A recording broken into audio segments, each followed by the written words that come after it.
posted December 14, 2017, 110,637. A former contestant from The Apprentice working for U.S. President Donald Trump will be leaving the White House. And it's making headlines around the world. Here's why. Who's Omarosa Manigault-Newman? SHE's a former contestant from Mr. Trump's television show, The Apprentice. She featured in the reality show's first season, where she was pegged as the villain and was fired in an awkward and teary meeting where Mr. Trump said life has had problems. Scroll to the 558-minute mark for her firing. She then went on to appear on Celebrity Apprentice, where she famously butted heads with other contestant Piers Morgan.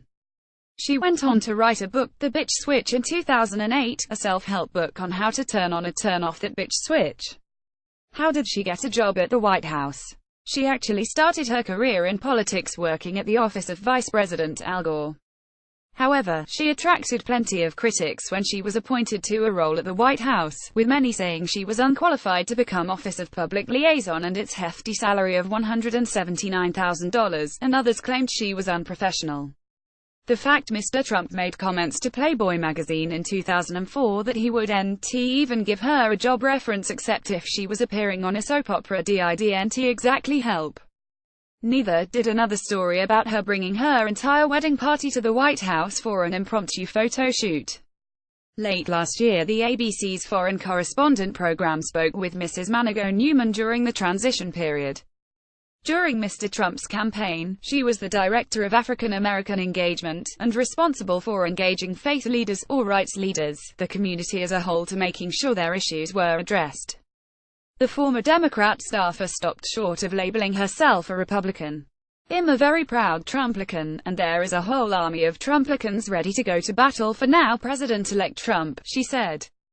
She defended some of the more controversial comments Mr. Trump made during the campaign, including those aimed at the Mexican community and Islamic community.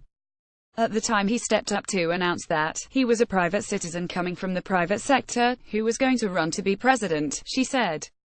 He didn't have some brilliant speechwriters, as his opponent had to write the proper things, to say the exact proper things, to pander to certain people. He was a citizen who observed things that troubled him. How you campaign and how you govern are two different things. So, why is she leaving? The White House has announced she will be leaving her post next month, on January the 20th, 1 year after Mr. Trump took office. White House Press Secretary Sarah Sanders said, "We wish her the best in future endeavors and are grateful for her service." BuzzFeed America have reported a White House official revealed there had been an ongoing concern on how the administration handled racially charged issues, which started as far back as the Charlottesville incident, where Mr. Trump appeared to sympathize with white supremacists. Mr. Trump had said, "We condemn in the strongest possible terms this egregious display of hatred, bigotry and violence on many sides." Associated Press is reporting that she was escorted from the White House complex, but was allowed to tender her resignation, and White House correspondent April Ryan has reported that she was fired by White House Chief of Staff John Kelly after a tirade. Why is this significant? Mrs. Manigault-Newman was one of the most vocal African American supporters of Mr. Trump, and his only African American staffer. But SHE is certainly not the first to leave a role under President Trump. It follows a year of defections and firings of key staff members including Reince Priebus, Steve Bannon, Sean Spicer and Anthony Scaramucci. And it is set to start a wave of departures.